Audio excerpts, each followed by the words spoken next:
नमस्कार, मेरा नाम है आदर्श और आप देख रहे हैं ये न्यूज टुडे। बात करेंगे 5 बड़ी खबरों के बारे में जो दिन भर सुर्खियों में बनी रहेंगी। लेकिन बुलेटिन की शुरुआत करें, आइए उससे पहले रुक कर लेते हैं इस वक्त की सुर्खियों की ओर। मोहन भागवत के जाति संबंधी बयान पर आरएसएस की सफाई, ब्राह्मण नहीं पंडित कहा था। यूपी रोडवेज बसों में सफर करना हुआ महंगा, परिवहन प्राधिकरण ने बढ़ाए 24% तक किराए। 20 फरवरी से शुरू होगा विधानमंडल का बजट सत्र। 21 को योगी सरकार पेश कर सकती है दूसरे कार्यकाल का दूसरा बजट। टर्की और सीरिया में भूकंप के बाद राहत बचाव कार्य में मदद करेगा भारत। हिंडन एयरपोर्ट से एनडीआरएफ की टीम हुई रवाना। अब खबरें विस्तार से। रविवार को मुंबई में राष्ट्रीय स्वयंसेवक संघ यानी कि आरएसएस के चीफ मोहन भागवत का एक बयान आया था।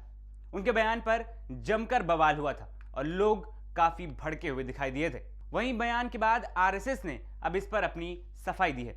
भागवत ने कहा था कि जाति व्यवस्था ईश्वर ने नहीं बनाई बल्कि ये पंडितों के द्वारा बनाई गई। इस पर संघ ने अब सोमवार को सफाई दी है। भागवत ने जिस पंडित शब्द का उपयोग किया था उसका मतलब बुद्धिजीवियों का है, ना कि ब्राह्मणों से है। आरएसएस के प्रचार प्रभारी सुनील अंबेकर ने बताया कि सरसंघचालक मराठी में बोल रहे थे।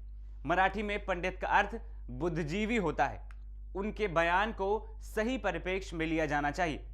अब अगली खबर की तरफ बढ़ते हैं। उत्तर प्रदेश में रोडवेज बसों के किराए में बढ़ोतरी की गई है, जिसका फैसला उत्तर प्रदेश राज्य परिवहन प्राधिकरण यानी कि यूपीएसआरटीसी द्वारा लिया गया है। बसों के किराए में लगभग 24% की बढ़ोतरी की गई। यह फैसला उत्तर प्रदेश में सोमवार से लागू कर दिया गया है। वहीं यूपीएससीआरटी ने किराए में बढ़ोतरी की वजह महंगा डीजल बताया।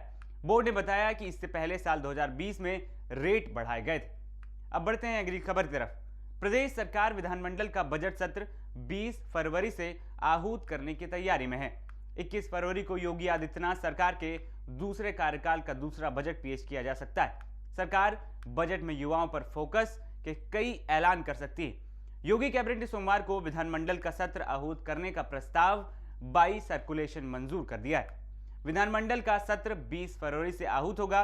नियमानुसार सत्र आहूत करने से 15 दिन पहले नोटिस जारी करना आवश्यक है।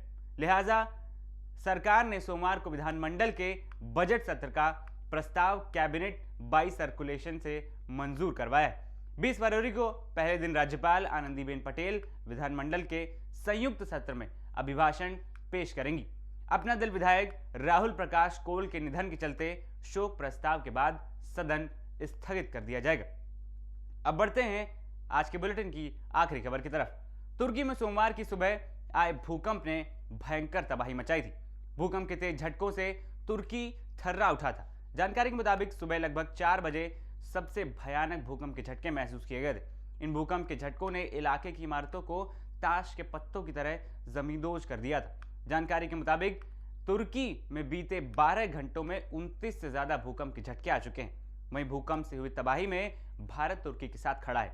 इसी के तहत राहत बचाव कार्य के लिए हिंडन एयरपोर्ट से एनडीआरएफ की 8वीं बटालियन को तुर्की के लिए रवाना कर दिया गया। वहीं ताजा जानकारी के अनुसार तुर्की और सीरिया में आए अब तक भूकंप में 4300 से ज्यादा लोगों की मौत हो चुकी है। फिलहाल इस बुलेटिन में इतना ही। ऐसी तमाम खबरों के लिए बने रहिए न्यूज़ टुडे के साथ। नमस्कार।